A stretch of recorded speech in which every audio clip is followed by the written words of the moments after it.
Bismillah walhamdulillah. Kita bisa melanjutkan kembali pembahasan kita berkenaan dengan surah-surah yang ada di dalam Al-Quranul Karim. As-suratul sabi'atu min suwaril Quran, suratul A'raf. Surah yang ketujuh daripada surah-surah yang ada di dalam Al-Quran, yaitu surah Al-A'raf. Ini surah Makkiyatun, diturunkan kepada baginda Rasulullah sallallahu alaihi wasallam sebelum beliau hijrah dari Mekkah ke Madinah. Wa ayatuha sittun wa mi'atan. Ayat daripada surah Al-A'raf ini ada 206 ayat. Makna Al-A'raf ini? Al-A'raf artinya adalah tempat yang berada di atas dinding pemisah yang tinggi. Nah, itu disebut dengan A'raf. Nah, di dalam surah yang ketujuh ini Allah menyebutkan tentang Al-A'raf pada ayat 46 dan seterusnya. Allah Subhanahu wa taala mengatakan bahwa wa bainahuma hijab wa 'alal a'raf rijalun ya'rifuna kullam bisimahum wa nadaw ashabal jannati an salamun 'alaikum lam yadkhuluha wa hum yatma'un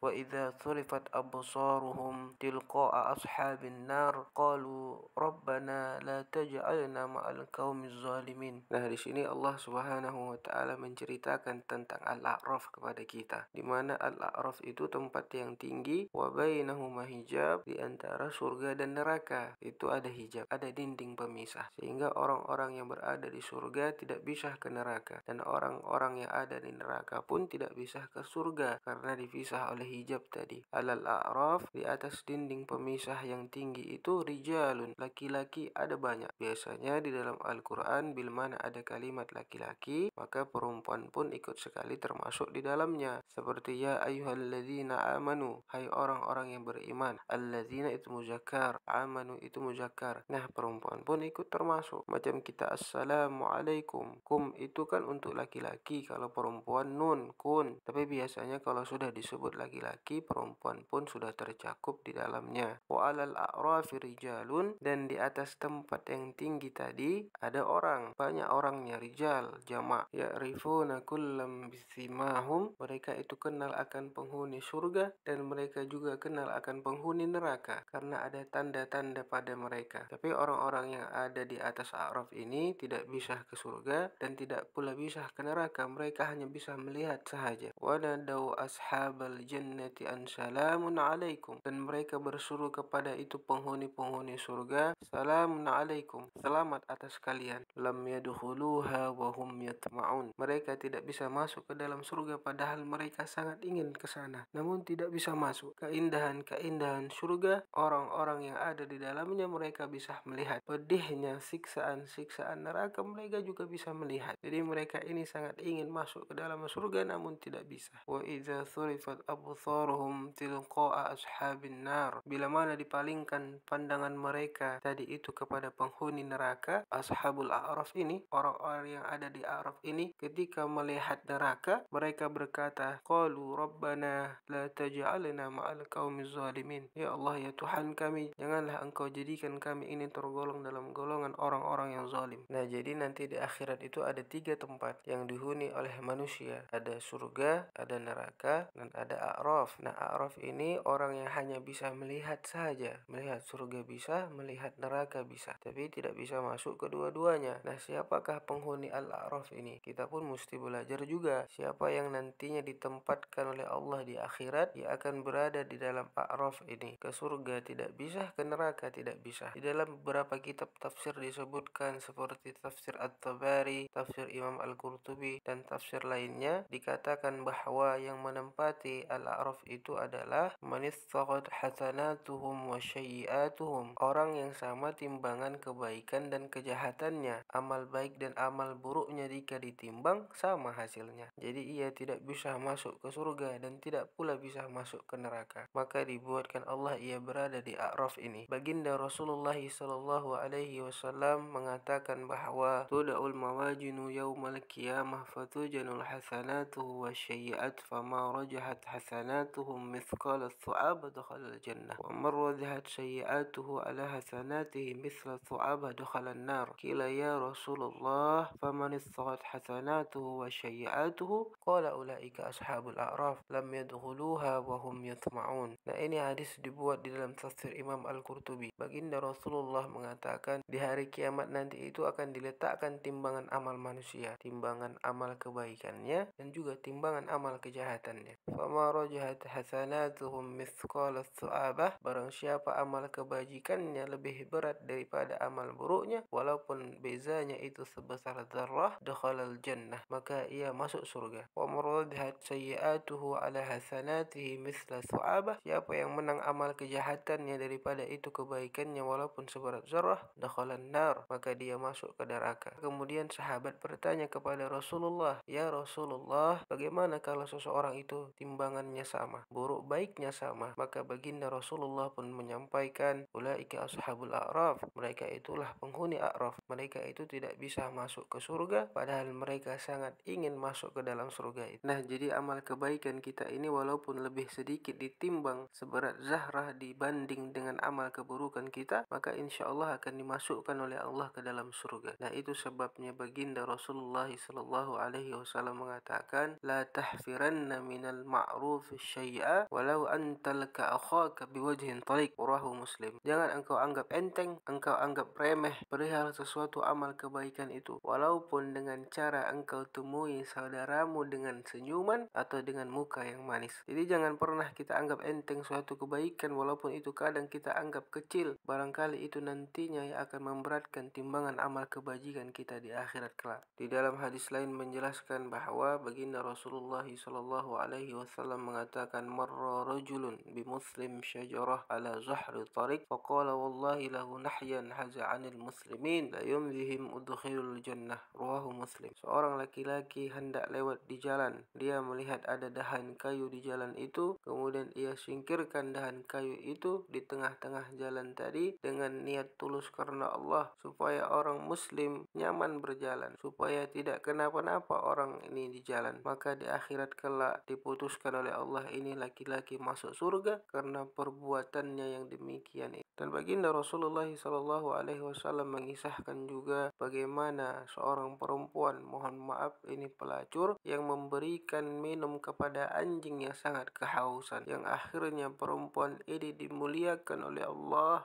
kemudian diputuskan oleh Allah, dimasukkan Allah ke dalam surga. Nah, hal ini juga memberikan suatu pelajaran kepada kita. Jangan kita memandang hina kepada sesama makhluknya Allah. Jangan kita merendahkan kepada sesama makhluknya Allah. Jangan kita menganggap enteng, menganggap sepele kepada siapapun, karena bisa saja Allah memuliakan dia, sedangkan kita belum tentu. Jadi amal-amal perbuatan yang kita anggap kecil itu, barangkali itulah yang bisa menyelamatkan kita di akhirat nanti. Innar rajula la yatakallamu bil kalimah min ridwanillah ma yazunnuhum tadluha ma balaghat fayaktubullahu biha ridwanahu ila yaumil qiyamah. Bi innar rajula la yatakallamu bil kalimati min syu'dillah ma yazunnuhu biha an tadluha man balaghat fayaktubullahu alaiha suktahu ila yaumil qiyamah. Adapun lagi orang-orang yang berkata-kata jahat dan dia tidak menyangka bahwa perkataannya itu membuatkan Allah murka kepadanya, maka Allah pun catat sampai hari kiamat, dan dengan demikian itu Allah masukkan ia ke dalam neraka. Nah, ini hanya perkataan saja, belum lagi lainnya, perbuatan kita, tingkah laku kita. Jadi kesimpulannya adalah